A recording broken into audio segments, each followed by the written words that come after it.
kasenian, balik lagi kita di Gerebek. Pemirsa, Randy Violiansa terdakwa kasus penggelapan duit kerjasama jual beli HP sebesar 32 juta rupiah divonis 2 tahun penjara oleh Majelis Hakim Pengadilan Negeri Palembang. Terungkap duit hasil penggelapan tersebut dipakai terdakwa untuk main judi online. Inilah dia Randy Violiansa, terdakwa kasus penipuan jual beli HP terhadap korbannya sebesar 32 juta rupiah ini harus duduk di kursi pesakitan Pengadilan Negeri Palembang. Di hadapan majelis hakim yang diketuai Hakim Romi Sinatra, juru amar putusannya nyato ke kalau terdakwa Randy Violiansa terbukti secara sah ngiyakin kebesalah ngelakukan tindak pidana penggelapan duit sebesar 32 juta rupiah.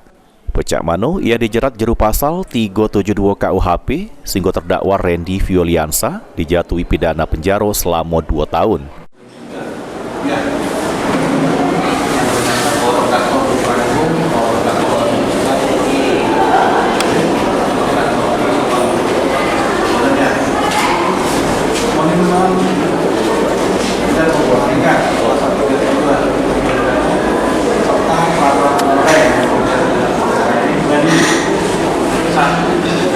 Menyatakan terdakwa Randy Violiansa bin Fanani Kafan melalui salah satu pasal melakukan tindak pidana penggelapan menjatuhkan pidana kepada terdakwa tersebut menetapkan pidana penjara selama 2 tahun menetapkan masa penangkapan dan Atas putusan tersebut, terdakwa sama penasihat hukumnya menerima hasil yang sudah dibaca ke majelis hakim.